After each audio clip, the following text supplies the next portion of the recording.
is exactly what gets projected in the minds of our students whenever I say, hey, it's time to do dance.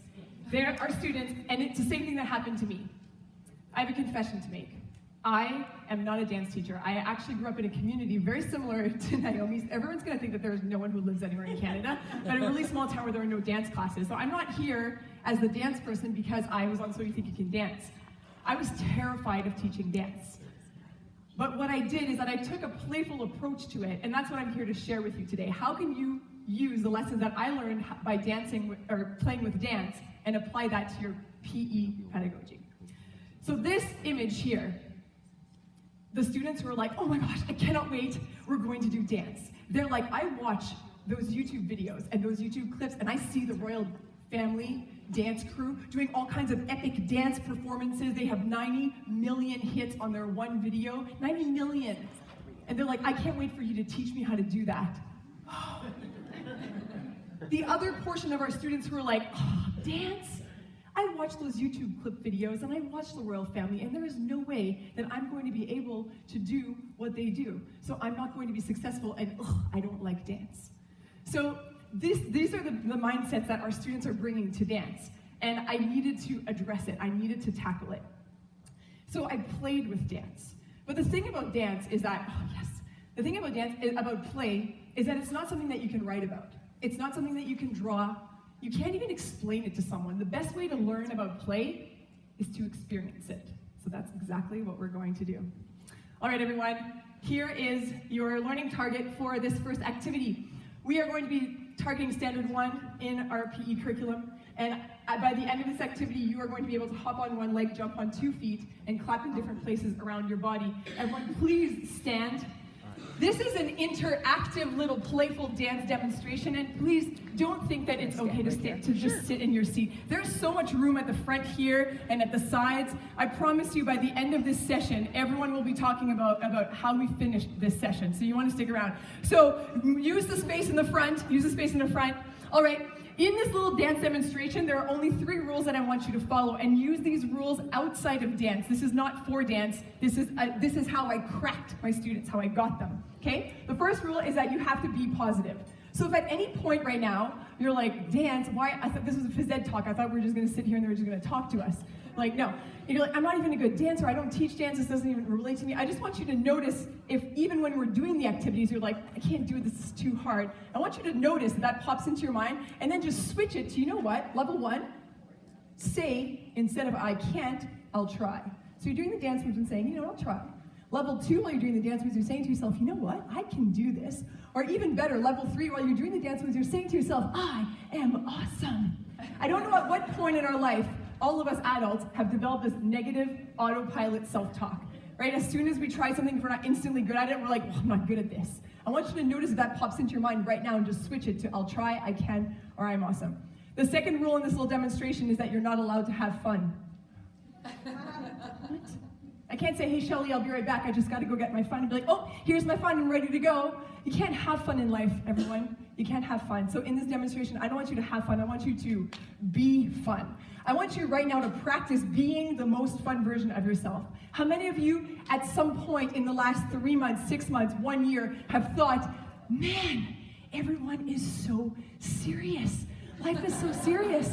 This is so stressful. I just wish we could have more fun, right? We've got this thing, you're like, yeah, when all of you stop being serious, then it will be more fun. But the truth is that you have to show up as the best version of yourself. So that's what you get to practice right now, 2 minutes and 30 seconds of being the most fun version of you. The third rule is that you have to be yourself. We are all going to learn the same dance move, and I'm saying this with air quotes, you'll understand why in a second. And we are all going to do that dance move at the same time. But the way that you're doing the dance move should look different, because we've all got different bodies, different thoughts, different opinions. So why is it in our dance classes that we expect our students to be like, am I getting it right? Am I doing it right? That's not a dance, that's a copying class. And if we want to build critical and creative thinkers in our PE programs, why is it that when we bring in dance, we just expect them to copy us? So, be positive, be fun, be yourself. Ladies and gentlemen, take your hands, put them up above your head. Bend your knees and bring your hands all around your body just like this. That is called your bubble of awesome. It is the space all around your body where you get to be the most awesome version of you possible. Your job right now is to jump and claim your bubble by striking a pose. But first, take your finger right now, point it right up to the sky. I want you to find someone across the other side of the room. You're going to connect with them eye to eye, look at them. Repeat after me. You're going to say, hey, you can't get it wrong. Keep pointing at that person. Don't put your hand down. Keep pointing at that person. Find someone on the other side of the room and say, hey, you can't get it wrong. Hey, you can't get it wrong. Take both of those fingers and point them right to your face and say, hey, you can't get it wrong. Hey, you can't get it wrong. The energy that you put out is what you're going to get back. So when I say jump on the count of 3 and strike a pose, don't be like, am I getting it right? Is this okay? Is this my pose? What you put out is what you'll get back. On the count of 3, I want you to jump and strike a pose. 1, 2, 3. Change your pose on the count of 3. 1, 2, 3. Change your pose one more time. 1, 2, 3. You are ready? With the quick fuse, I was So you just go stop, stop, clap.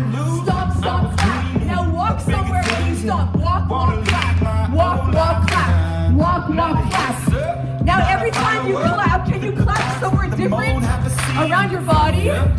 You got it. Everyone plant your feet wherever you are. Just lean back like a limbo.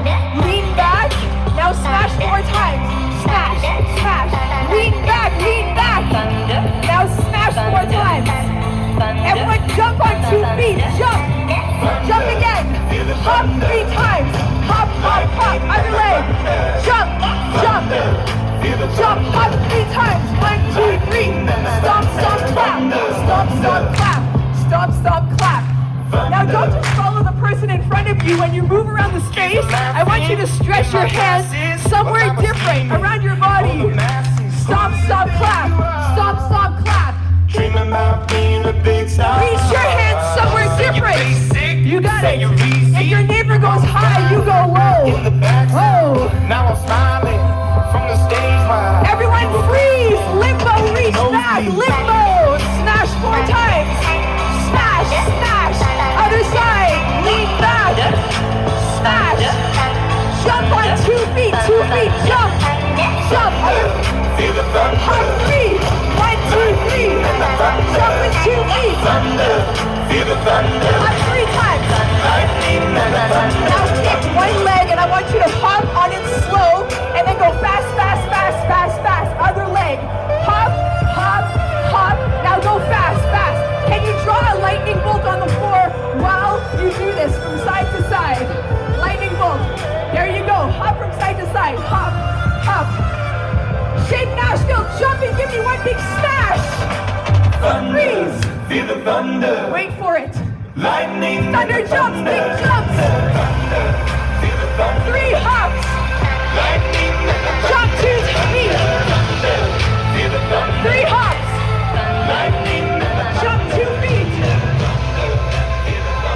3 hops. Jump 2 feet. Lightning bolt, lightning bolt. Slow, slow, slow, slow. Hop, hop, hop, hop, hop. Keep going. Other foot. Start to make your way back towards your seat. You got it. Slow, slow. Hop. Beautiful. Now everyone, wait, don't go too far to your seat. We have these little finger lights, and we are going to finish our session with this, so grab one on your way back to your seat. They're on the floor, on the sides, at the back of the room. They're at the back. Yeah, if you could take some and distribute them, that would be very helpful. Thank you. Beautiful. Thank you. All right.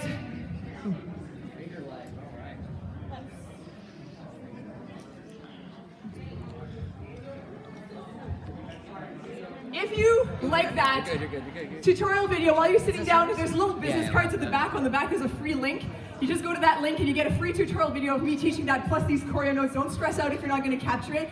It's literally on the website. I'll put this up at the end if you get a second. These are the 3 rules that we used. I'm going to skip. So, what was it about dance that made me terrified of teaching it?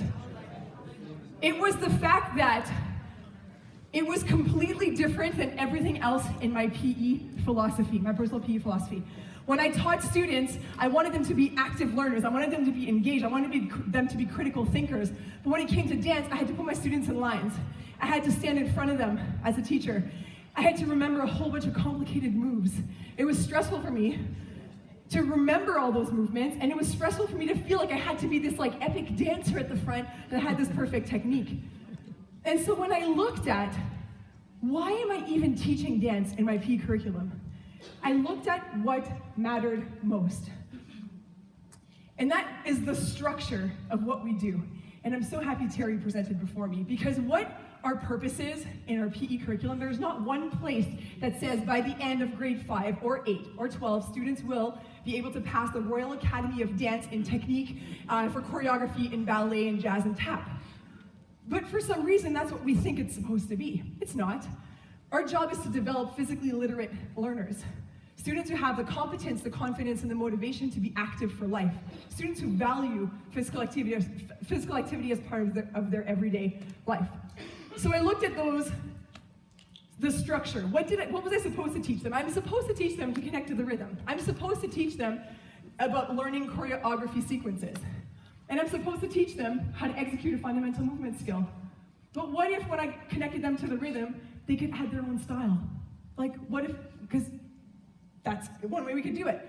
What if learning choreography meant that my song only had 3 moves? Thunder jumps, hops, and stomp, stomp, clap. What if while they were executing a fundamental movement skill, it didn't matter which foot they're on? There is no right foot or left foot.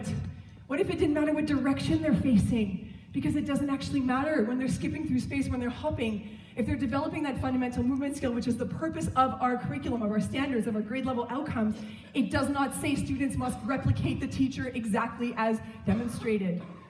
And so that allowed me to play within my curriculum.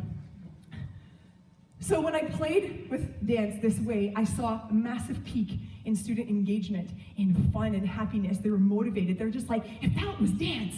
The ones who were like, I can't do dance, like, if that's what dance is, then I can do it.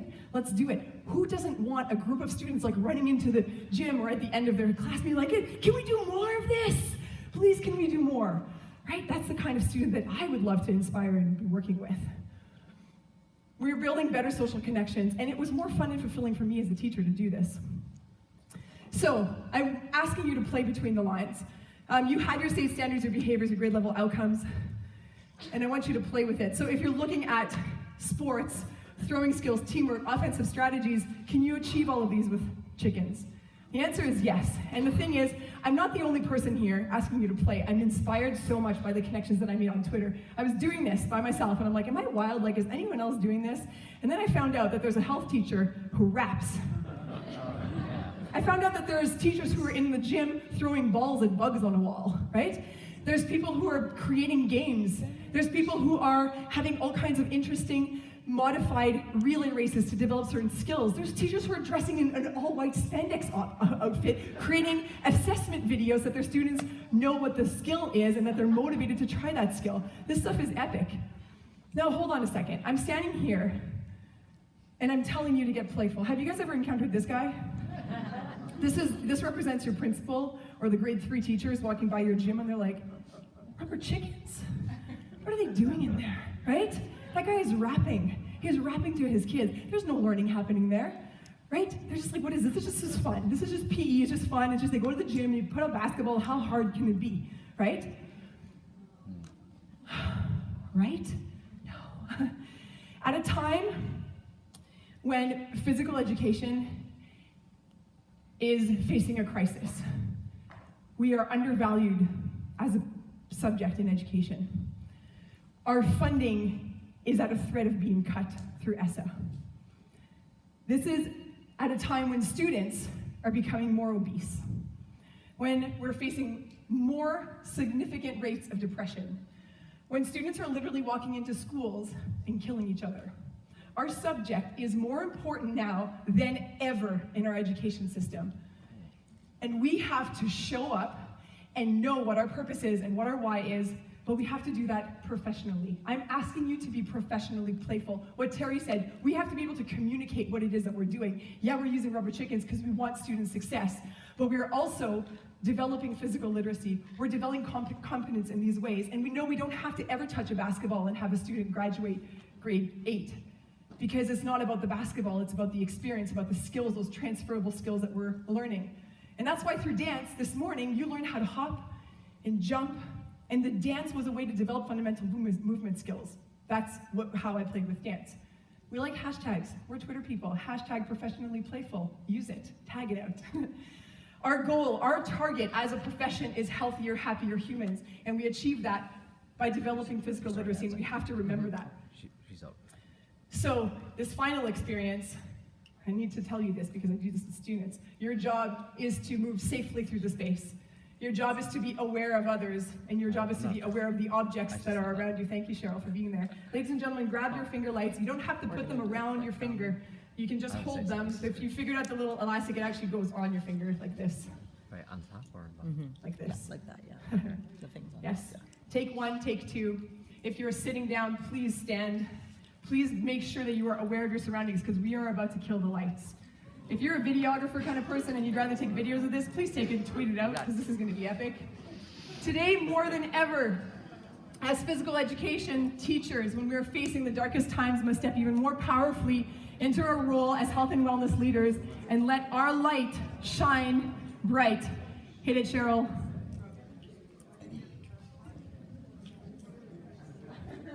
Bottom one. Just got to hit off, yeah. Yeah. Oh yeah. Take your hands and wave them up into the sky. The times may be dark, but we know how to bring a little bit of fun into this. Ladies and gentlemen, all I want you to do is connect to the sound of the music. Spin your hands, spin your hands. Now spin them somewhere else. You got it. Now spin your hands somewhere else. Spin it. You got it. Spin it somewhere else. All right, now everyone put your finger lights on the floor and shuffle your feet. I want you to shuffle into an open space. We can kind of see what these lights. Now put your hands up and wave them side to side. You got it. You're gonna point your hands down to the floor, shuffle somewhere else. You got it, shuffle, shuffle. Hands up, hands up. Now point it down and shuffle somewhere else. Put your hands up. Shuffle, shuffle. All right, I want to see those spinning lights. Here we go. Spin. Somewhere else. Somewhere else. Keep spinning. You've got it. Every time you spin, it's somewhere completely different on your body. You got it. All right. Cheryl, can I get the lights, please? We do this because it's fun, it's fascinating, and it's fair and allows student success. When I say when in doubt, just turn off the lights and have a good time. Now, we finish every experience the same way. Oh, I don't know where my clicker went. We finish. I want you to take your hands. Stand up, everyone. Stand up. You take your hands and put them down between your legs like this. On the count of 3, you're going to burst your palms open. Take a huge breath in. Inhale, and from the deepest parts of your belly, you're going to say out loud, loud enough that every single person in any other room was like, shouldn't have left that session. You're going to say, because you believe it and because you know it, I am awesome. Knowing exactly who you are as a PE teacher, the impact that you are going to make on the lives of thousands of students, hundreds of thousands, if not millions by the people working in this room, that they are going to become more competent, more confident, more motivated movers and be physically literate for life. They're going to impact their family and their friends, become happier and healthier people on this planet. You have such an important role to do and to play, and I know that you can do it. You guys are here. Thank you so much. Take your hands down. On the count of 3, I want you to scream as loud as you can. I am awesome. Ready? 1, 2, 3. I am awesome! Amazing. Thank you so much.